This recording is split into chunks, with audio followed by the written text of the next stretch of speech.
pessoal? Tudo bem? Prazer enorme estar aqui na segunda edição do Expand. Mais que dobrou de tamanho, impressionante. Obrigado aqui pela presença de todos. E obrigado pela Red Belt, desde quando eu entrei na Microsoft, tem sido um parceiro incrível, conheci pessoas maravilhosas, profissionais, que fazem a diferença realmente no mercado. E a oportunidade de ser o keynote hoje aqui, estou um pouco nervoso, mas muito feliz de compartilhar um pouco da minha experiência com vocês. Para quem não me conhece ainda, meu nome é Nicolas Schutt, eu comecei na área de cibersegurança lá na Ironport. Época boa, né? Que a maior preocupação que a gente tinha era spam, bloquear, produtividade.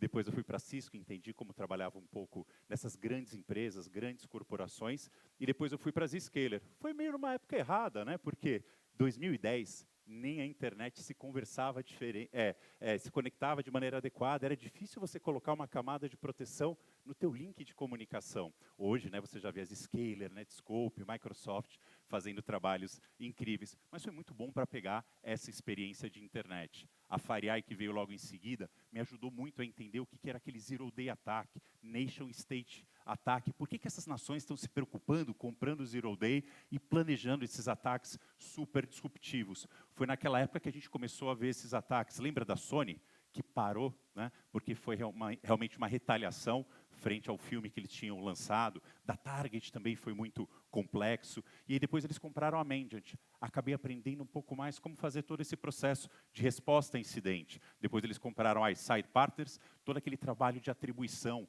entender quais são as características, técnicas, ferramentas, procedimentos dos atacantes, para a gente conseguir dar um passo à frente. Depois eu fui para a Forescout, 4 anos de Microsoft, e agora Nozomi, fazendo a proteção para as áreas de infraestrutura crítica e também para a área da indústria. E não é que a Red Belt topou mais esse desafio, a Red Belt hoje consegue entregar para vocês um SOC digital, porque tem aquele discurso de mercado que fala, né? Eu tenho que ter um SOC de TI, um de OT. Gente, será que vai ter que ter um SOC de IoT também?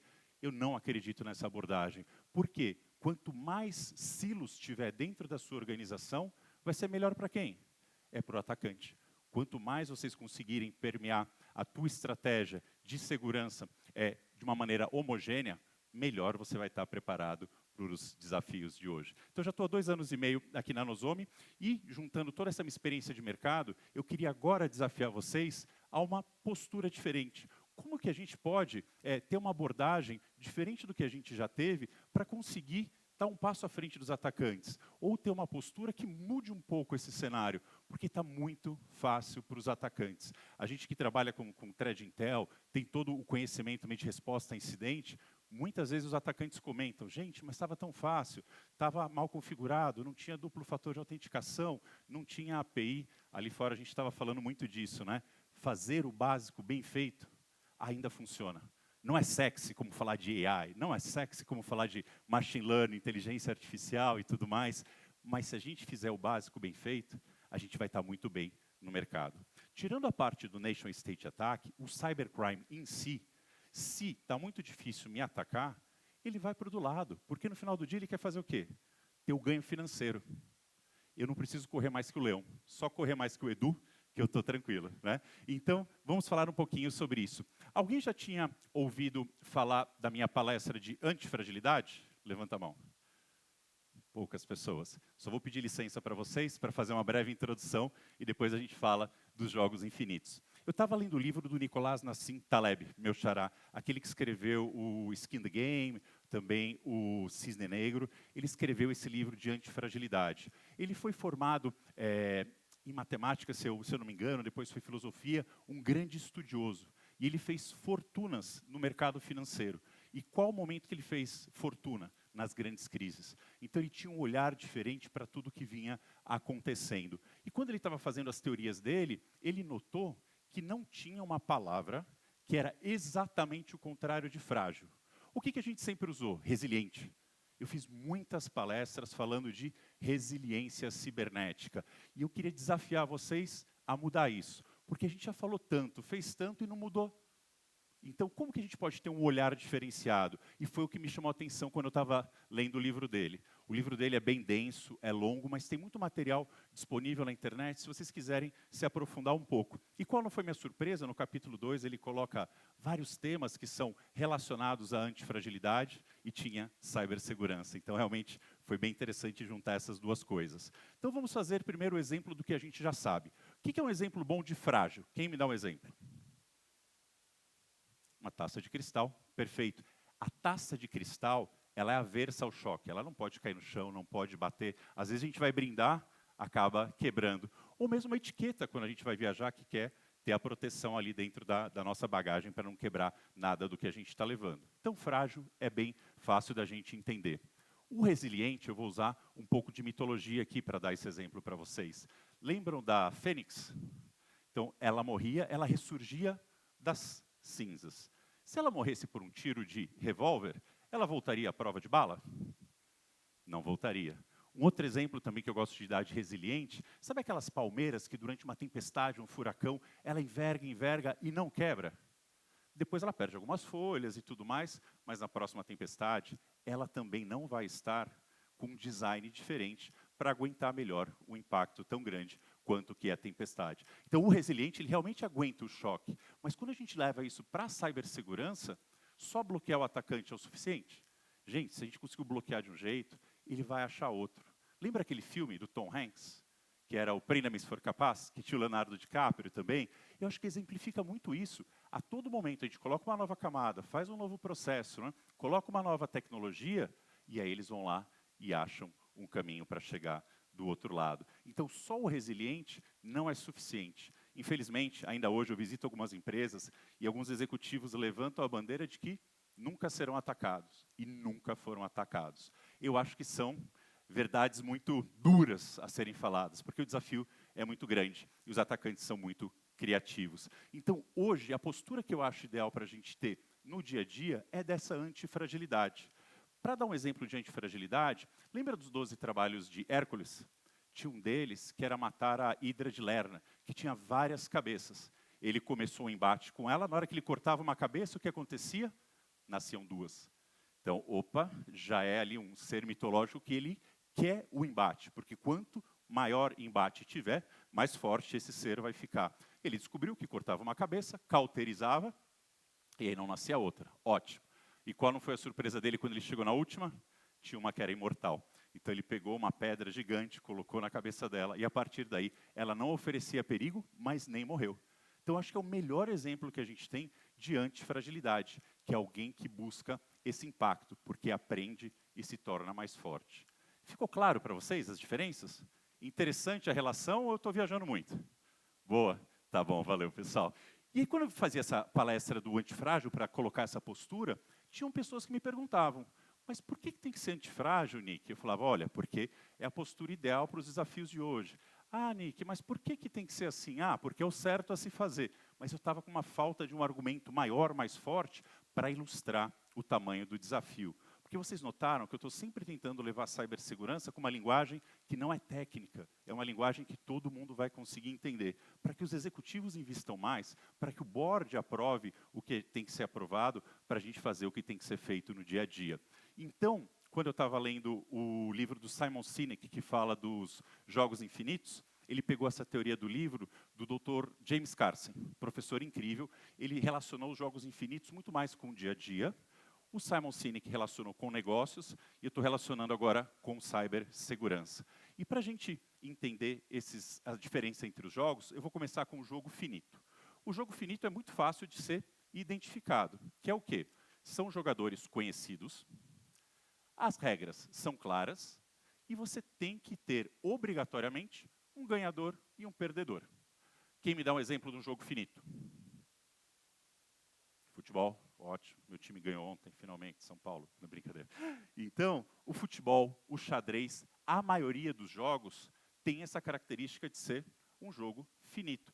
Não dá para eu chegar lá e falar assim, se eu tivesse mais 2 minutos, eu virava esse jogo. A gente fala muito isso, né? Mas não dá, porque a regra está clara, tem que ser jogado daquela maneira. E quando a gente vai para os jogos infinitos, muda completamente todo esse contexto. Porque o que passa a acontecer? Os jogadores são conhecidos e desconhecidos. Os jogadores podem entrar e sair do jogo a qualquer instante. podem ser grupos hackers, pode ser uma nação, pode ser o hacktivismo também. Dependendo, né, do que acontece dentro da sua empresa, você pode atrair a atenção dos hacktivistas, né? As regras, elas podem mudar a qualquer instante. A gente sabe, né, o atacante não tem 13º, não tem hora extra, não tem que respeitar a lei, está, né, operando de qualquer lugar, e a gente tem todo o desafio que tem uma cartilha a ser seguida, não dá para fazer tudo o que eles fazem. Outra coisa que é clara do jogo infinito é que não tem um ganhador e não tem um perdedor. A característica do jogo infinito é você perpetuar no jogo pelo maior tempo possível. Não tem a cara mesmo de cybercrime? Eles querem continuar ganhando muito e muito dinheiro. O último dado que eu tive acesso, até 2025, eles vão ganhar 10 trilhões de dólares. 10 trilhões de dólares seria a terceira maior economia do mundo, perdendo só para a China e para os Estados Unidos. E se você juntar os próximos 4 crimes, tráfico de drogas, pessoas, armas, não dá o que estão ganhando no cybercrime. Então vocês entenderam? Ele não está ligando muito por que você pensa ou não, ele quer continuar fazendo esse jogo lucrativo, perpetuar pelo maior tempo possível. E por isso que está muito difícil atacar você, ele acaba indo para o lado, porque ali ele vai conseguir ter o retorno. Então, se a gente fizer o básico bem feito, investir em tecnologias, processos, governanças e parceiros, a gente está acima da média do mercado e vai conseguir se destacar. Agora, até quando? Até quando a gente continuar esse processo? Porque eu vou ter me aposentado e cibersegurança não vai ter resolvido o problema. Ele vai continuar lá. E quando a gente usa no dia a dia alguns exemplos de jogos infinitos, a nossa saúde, por exemplo. A gente foi na academia hoje de manhã, o que a gente vai ter que fazer amanhã? De novo. Escovamos o dente hoje após o almoço, o que a gente vai ter que fazer à noite? Escovar o dente de novo. Então, quando a gente pensa nesses processos que são infinitos, que se tornam parte do nosso dia a dia, o que a gente faz de adquirir conhecimento, fazer o network, o que vocês estão fazendo aqui, é muito importante. Porque, do outro lado, os atacantes se ajudam a todo instante. Os grupos compartilham conhecimento. E a gente ainda não consegue fazer isso. A gente sabe que tem todo um desafio do jurídico e tal, de falar quando tem um ataque e tudo mais, mas se no network vocês têm contatos de confiança, se acontecer alguma coisa, por que não passar a mão no telefone e ajudar o colega do lado? Porque juntos somos mais fortes. Ficou claro a questão dos jogos infinitos? E qual que é o maior desafio? Tem pessoas que estão jogando esse jogo como finito. Eu vou investir 1 milhão e está resolvido. Não, vou subir para 10, não preciso mais me preocupar com isso. Apliquei patch hoje, não preciso aplicar amanhã. Habilitei a MFA para todo mundo, não preciso checar se está todo mundo usando, já está habilitado mesmo. Gente, será? Esse processo ele tem que ser contínuo, para a gente conseguir estar sempre preparado para os desafios do dia a dia. E para a gente ter essa mente infinita, eu vou compartilhar alguns pontos aqui com vocês. Perfeito. Esses aqui são os pontos mais importantes para a gente conseguir, dentro do nosso dia a dia, exercitar essa mente infinita. Porque o que acaba acontecendo é isso. Poxa, e só para fazer o link que eu não fiz, né? Então, por que antifragilidade é importante? Porque a gente está num jogo infinito. E nesse jogo infinito, você ser antifrágil, você vai aprender com os erros, você vai aprender com os ataques, você vai aprender com os colegas, e você vai ter uma postura muito acima da média de mercado e vai sair um pouco do radar dos atacantes. Então, quando a gente fala de ter uma causa, a minha causa, por exemplo, eu quero que dentro da minha carreira o mundo esteja mais seguro do que estava antes. Por isso que eu me dedico a palestras, estudos, ONGs, cibersegurança para as mulheres, porque a gente tem que se ajudar a elevar esse nível. É uma causa. E quando a gente está dentro da empresa, é um baita desafio estar em cibersegurança. Tem que falar a linguagem do negócio, tem que aprender, tem que investir, tem que falar com parceiros. Então a gente tem essa causa dentro da gente, de deixar esse ambiente mais seguro. Se você só vai lá, bate o cartão, faz o que vai fazer, faz o que tem que fazer e vai embora, acaba sendo um pouco mais difícil, porque os desafios são enormes. Mas quando você tem essa motivação maior, acaba ficando mais fácil você conseguir enfrentar os desafios do dia a dia. Depois da gente ter uma causa, o que é muito importante são times de confiança. É tão rápido a mudança, são tantas ferramentas, tantas coisas que surgem, que é difícil a gente manter atualizado. Mas quando você está num time tóxico ou numa empresa que tem uma cobrança muito acima da média e você tem um receio de perder seu emprego ou de como ter uma postura melhor frente a esses desafios, Na dúvida, você faz o quê? Você se fecha. Então, na hora que alguém fala assim, olha, vai lá e configura esse firewall que chegou lá para mim e bota em produção. Caramba, mas eu nunca trabalhei com esse firewall, eu trabalhava com outro. Se você está inseguro e não quer se expor, qual a primeira coisa que você faz? Bota debaixo do braço e vai lá instalar. E aí você vê o que dá, faz um next, next, finish. E aí, será que foi a melhor configuração? Será que eu habilitei todos os monitoramentos? Será que eu conectei com o SIEM para fazer a correlação de logs? Na verdade, você queria se livrar daquilo ali o mais rápido possível e voltar para casa. Check, tarefa feita. Mas acaba não dando certo. Ficam algumas brechas.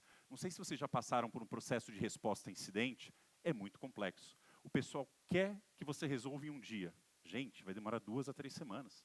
O processo, quando você está dentro de um ataque complexo, ele é longo. As pessoas têm que comer, as pessoas têm que dormir, tem que ter rotatividade de pessoas. E você teria que ter essa abertura de falar, eu estou cansado, eu não estou conseguindo processar a informação, eu vou dormir, vai ser aqui do lado, eu não vou para casa, mas eu preciso desse respiro. Ou mesmo no dia a dia, pode não ser durante um ataque. A gente tem que fazer tanta coisa, a gente está com tanta reunião, que será que a gente tem essa oportunidade de dentro da nossa equipe levantar a mão e falar, gente, eu preciso de um ar aqui, senão eu não vou dar conta. Você me cobre hoje, que eu te cobro amanhã? Alguma coisa nesse sentido? E quando um começa a ajudar o outro, começa a gerar esse ambiente de confiança, onde você pode se sentir vulnerável, a equipe fica tão coesa, nada que passe pela sua frente vai poder te parar. Vocês vão conseguir fazer coisas incríveis. O adversário. Sabe aquele livro Arte da Guerra? Acho que foi o primeiro lugar que a gente ouviu falar de conhecer bem o adversário, estudar como que ele opera, quais são as armas, né? Quais são as técnicas que ele utiliza, porque com isso a gente consegue ter uma chance de estar um passo à frente desses atacantes. Então, quando vocês estão utilizando lá o Threat Intel da Red Belt, eles estão lá pesquisando, entendendo como está sendo o preparativo para o ataque. Então, já nessa hora você consegue falar, opa, tem alguma coisa que está vindo aqui que eu não estava preparado. Deixa eu melhorar meu perímetro, deixa eu colocar um monitoramento especial aqui, que era aquela aplicação que eles estavam falando de uma vulnerabilidade. Olha, eles conseguiram pegar uma base de usuários, vamos resetar a base deles. Então, hoje, não adianta a gente ficar olhando só para dentro de casa. A gente tem que olhar o que está fora, o que está sendo feito lá. E se tiver muito silencioso lá fora, muito silencioso dentro de casa, a gente tem que começar a pensar igual atacante. Se eu fosse atacante, o que eu faria aqui dentro? A gente começar a fazer alguns testes também, porque nunca é demais estar bem preparado. Então, conhecer o adversário é chave para o nosso dia a dia. Outra coisa interessante é a flexibilidade existencial. Eu vou usar um exemplo do Simon Sinek, que esse me marcou muito, que ele foi num evento da Microsoft e deram para ele aquele Zoom. Vocês são novos, não eram daquela época, mas tinha um tocador, player da Microsoft Zoom. Não sei se você lembra, Edu, desse aí, era bem antigo. E aí, nesse Zoom, era maravilhoso, design bacana, tinha várias funcionalidades e tudo mais. E o pessoal da Microsoft deu para o Simon Sinek esse brinde e ele levou embora. No mês seguinte, ele não foi numa mesma convenção, só que da Apple.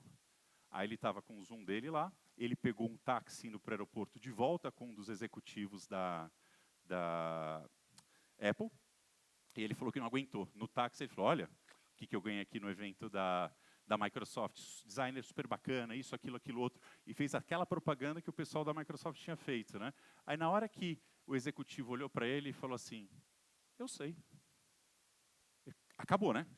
Cortou as pernas dele. Porque quem realmente está jogando o jogo infinito, sabe que às vezes a gente não vai estar na frente. Mas você aprendeu, você pesquisou, você investiu, e no longo prazo, você vai conseguir fazer o que tem que ser feito. E o grande desafio é esse. Será que eu tenho que estar só olhando para o mercado e fazendo tudo? Será que eu olho para dentro de casa e entendo o que tem que ser feito para o meu negócio, para o meu business? Isso é super importante. E se na hora que vocês estiverem de frente de um desafio, você ficar muito preso nos planejamentos que foram feitos lá atrás, pode chegar numa saída que não é interessante. Por exemplo, a pandemia. Ninguém imaginava que a pandemia ia vir. E você tinha feito um planejamento para aquele ano, que foi um ano difícil. Quando você consegue pegar e se reinventar, e não ficar apegado a tecnologias, a planejamentos, e ter essa flexibilidade, você tem uma postura muito melhor. Que é o exemplo que o pessoal da Kodak, né? A Kodak, ela foi a criadora da máquina digital, ela patenteou, não foi afim, porque ela não achava que seria o caminho de mercado, e depois que acabou o tempo da patente, ela estava fora do mercado, né? Então, essa flexibilidade existencial. E liderança. Liderança é muito importante. Não é só para quem é gestor de pessoas. Eu e o Edu, a Red Belt, né, a gente passou por um caso que foi emblemático, acho que mostra muito essa questão da liderança. Teve um ataque muito complexo. Durante esse ataque, a pessoa que era responsável por cibersegurança desapareceu. Não atendia o telefone, não respondia nada. E tinha uma pessoa que era um analista, que dentro daquela situação, que era a mais caótica possível, pressão, cobrança, parceiro, todo mundo naquele caos, ele teve a tranquilidade de, durante essas semanas, que foram semanas duras, conseguir liderar e conseguir ajeitar as coisas que estavam sendo feitas ali. Hoje, ele é um grande líder e respeitado por todo mundo de mercado. Mas ele era um analista, ele teve a coragem, né, de ir lá e liderar. E muitas vezes é isso. Você está dentro de uma sala, está tendo uma discussão, quando você tem aquelas organizações que são muito hierárquicas, o que o chefe falou tem que fazer. Mas você, poxa, eu já passei por uma experiência que se eu fizer isso, não vai dar certo. Ou o chefe é novo, não entendeu o contexto da organização. Olha, isso pode ter funcionado lá antes, mas aqui não seria melhor se a gente seguisse assim, assado? Lógico que você tem que ter um ambiente de confiança também para conseguir colocar dessa maneira. Mas tenham coragem, liderem, porque com certeza isso te abre muitos horizontes. E para finalizar essa introdução, queria compartilhar com vocês essa frase aqui do Sócrates, que eu vou até ler para não errar. Né? Só sei o que nada sei.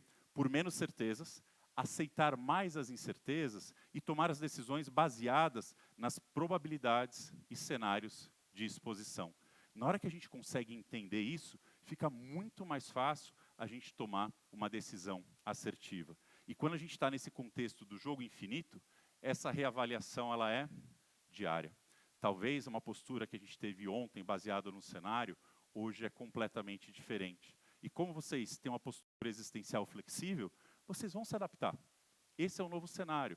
Lógico, é um pouco estressante, porque você está sempre, né, fazendo várias coisas. Mas o que eu acho que é bom da nossa área é isso também. A gente não tem rotina, a gente está sempre aprendendo coisas novas. Espero que vocês tenham gostado dessa introdução. Se alguém tiver alguma pergunta, quiser fazer alguma colocação, aí depois eu passo para a parte da Nozomi. Tranquilo? Ninguém dormiu? Dá uma cutucada aí, me ajudem, não deixem ninguém dormir, tá bom? Maravilha. E qual que é o desafio dessa parte de automação? Antigamente, esses ambientes industriais e de infraestrutura crítica, eles não eram conectados. Eram totalmente apartados. E aquelas linhas de produção, transmissão de energia, geração, foram criadas e desenvolvidas para durar 30, 50 anos sem mexer. Se uma peça quebra, algum equipamento dá problema, caramba, eu tenho que ir lá e trocar. Isso sai da margem operacional, é ruim para o negócio. Porque o investimento que foi feito alto lá no início é para você, ao decorrer dos anos, melhorar cada vez mais a sua margem e ter um retorno muito bom lá no final. E, de repente, veio o quê? A indústria 4.0, que pegou aquele nosso cabinho azul de TI, pumba, plugou lá dentro da parte de automação. O que aconteceu com isso? A superfície de ataque cresceu muito. E quem não é da indústria, quem é da indústria de infraestrutura crítica aqui? Levanta a mão. O desafio é enorme. Porque quando você olha para esse ambiente, não é um ambiente de Windows 11, com patch aplicado, com EDR, rede segmentada, NAC implementado. Dentro da indústria, essas redes normalmente são flats. Então, se tem uma infecção aqui, espalha rapidamente. Por que tem infecção? Porque é o Windows 7, o Windows XP. Esses dias eu achei o Windows 11, 3.11, foi o recorde, assim. E a pessoa que desenvolveu a aplicação para o 3.11, ela já não está entre nós, então não tem o que fazer, mas a máquina está funcionando. Para que eu vou trocar? Então fica difícil esse tipo de argumentação. E quando você é de TI e vai para dentro da indústria, cometemos gafes enormes e eu me coloco dentro delas. Se você chegar dentro da indústria e falar, vou fazer um scan de vulnerabilidade, você não está mais presente entre nós. Você não vai ser mais bem-vindo. Porque como é um ambiente muito antigo, legado, o scan que parece normal para a gente de TI, lá você vai parar um equipamento. Esse equipamento custa 10 milhões e produz 70 mil dólares por hora. É um probleminha um pouco complicado, né? Não, tenho que instalar antivírus para todo mundo. Você instala antivírus, a máquina para de funcionar. Vou aplicar o patch. Aplica o patch, olha, ó, funcionou, está bonitinho.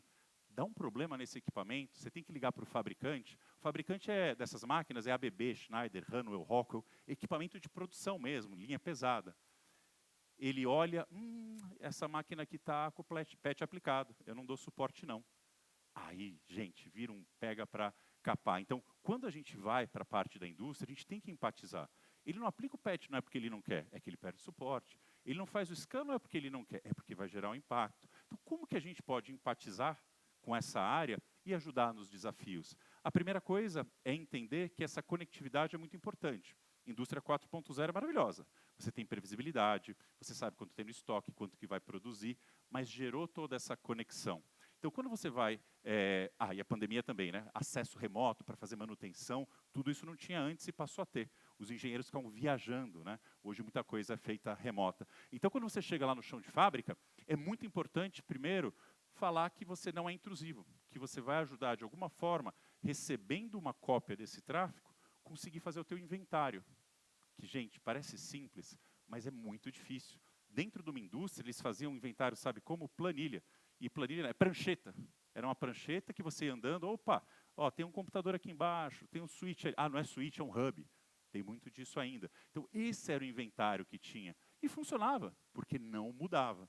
Com a indústria 4.0 e tudo hiperconectado, muda a todo instante. Então, na hora que você faz um assessment manual, é uma foto, que assim que você concluiu, ela já não é mais atualizada. Então, você sempre tem que ter, de alguma maneira, uma visibilidade desse ambiente sem ser intrusivo. Depois você gera toda a parte do inventário, tem todo o monitoramento de anomalias, que são anomalias de produção mesmo, e, por final, as anomalias cibernéticas, que os atacantes viram o quê? Olha, atacar o RH, eu consigo resgate?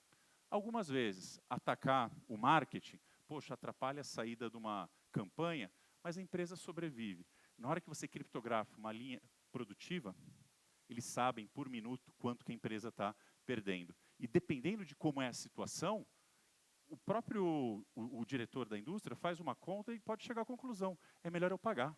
Porque se vai demorar 2 semanas, eu vou impactar toda uma cadeia que envolve aqui, né, esse ambiente. Então, é muito desafiador.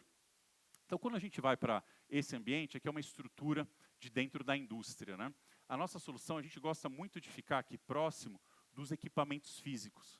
Não só para ter uma visibilidade, um inventário bom, mas para falar a linguagem do negócio, que é o quê? Você tem toda uma programação para esse equipamento funcionar. Dentro da área farmacêutica, a mesma linha produtiva, eu vou dar um exemplo aqui que não é o ideal, mas assim, que faz determinado remédio A, depois de uma certa produção, a mesma linha é toda limpa, alterada e faz o produto B. Se você, imagina, não muda a programação, com os ingredientes de um remédio, você está fazendo outro. Não dá nada certo. Então, você também tem que monitorar como que esses equipamentos estão alterando as variáveis, que é a programação desse equipamento, as sessões são estabelecidas para garantir que aquele equipamento está fazendo o que tem que fazer. Porque tem uma coisa que é muito diferente dentro da indústria. Você não tem só incidentes cibernéticos, você tem acidentes que acabam impactando pessoas, de pressão, de gás, de explodir um transformador, de um redutor de gás de repente não funcionar. Tudo isso acaba machucando as pessoas. Então, a prioridade dentro da indústria não é privacidade, é safety, a segurança das pessoas que estão lá. E depois vem confiabilidade? Não. Vem disponibilidade. Eu não posso parar. E até por isso que às vezes é difícil implementar a tecnologia lá dentro, porque só vai parar a cada 6 meses. E dentro daquela parada, você tem que conseguir fazer tudo o que você tem que fazer para colocar o equipamento, às vezes, quando é liberado, aplicar um patch ou firmware, que esses computadores, né, de ABB, Honeywell, Rockwell, Schneider, ele tem um firmware lá dentro. Mas o que eu vejo que é bom a gente abraçar esse projeto? Quando a gente faz cibersegurança bem, a gente não fez mais que a nossa obrigação.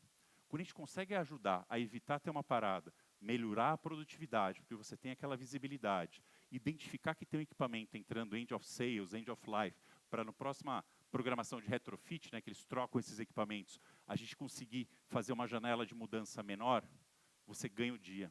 Você vira herói junto desse pessoal da operação. E a gente tem uma jornada muito interessante, que é colocar esses times para se falarem. Infelizmente, ainda tem silos. Talvez por essas cicatrizes do passado, de você ter, né, aplicado um patch, feito um scan que acabou derrubando a produção, mas se esses times não se falarem, o desafio é muito maior.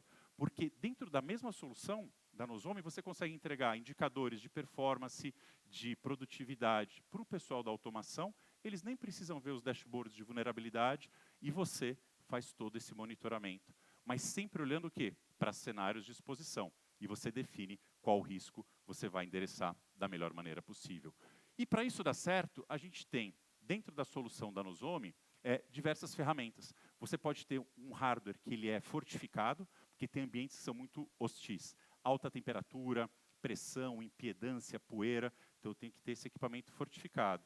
Outros que já são mais atuais, você pode instalar o hypervisor, pode colocar um appliance tradicional ali dentro, mas o intuito é o quê? Ter uma cobertura o maior possível desse ambiente para ter visibilidade. A gente não consegue proteger o que a gente não consegue ver. E aí, por isso, a gente até lançou agora, a gente tem um endpoint. Não é a mesma pegada do antivírus, você tem que instalar em todo o computador, mas você tem uma área produtiva, às vezes, que tem 3 máquinas controladas pelo mesmo computador.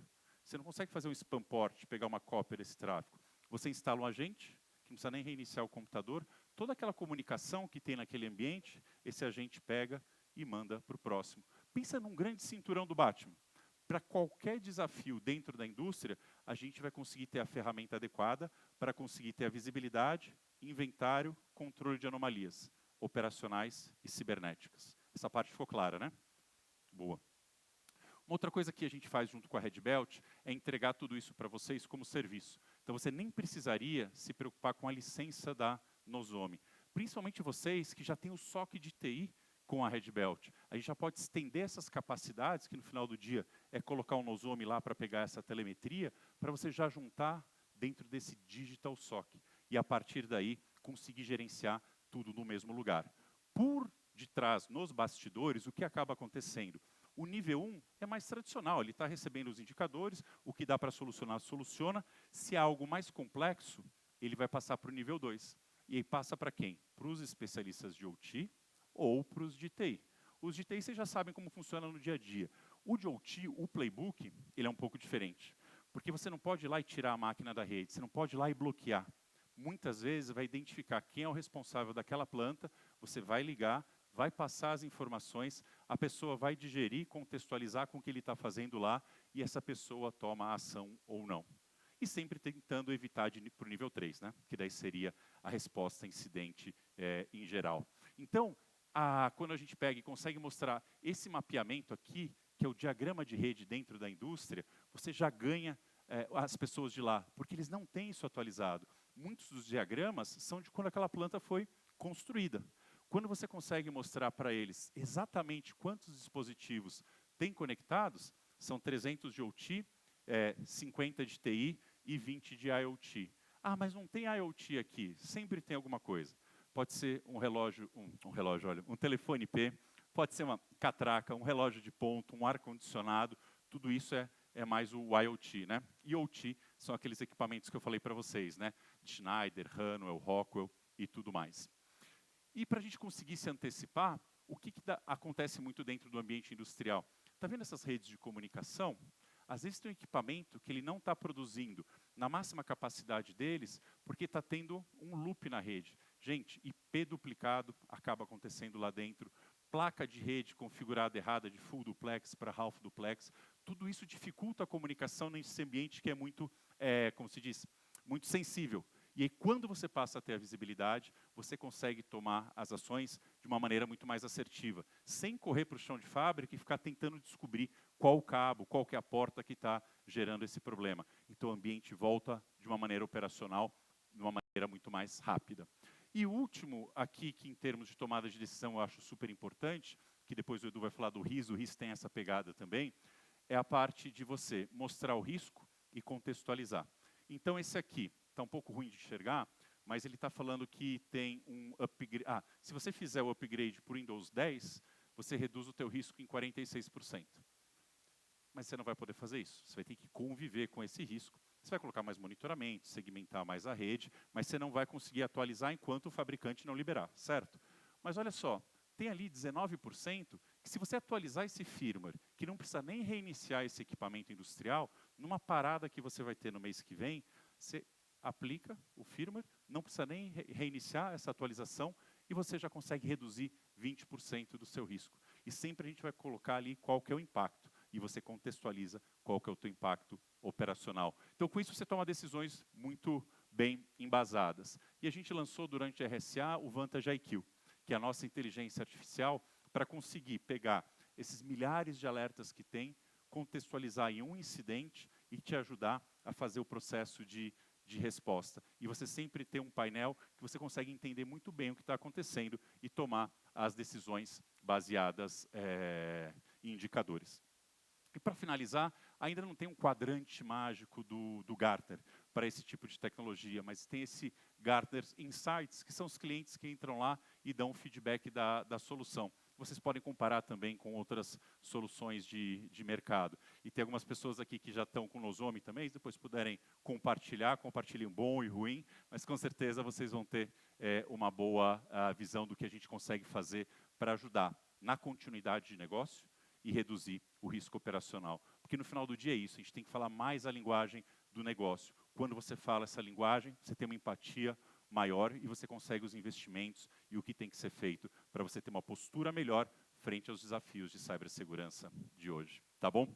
Obrigado mais uma vez pela presença de vocês e a gente se vê durante o evento. Obrigado.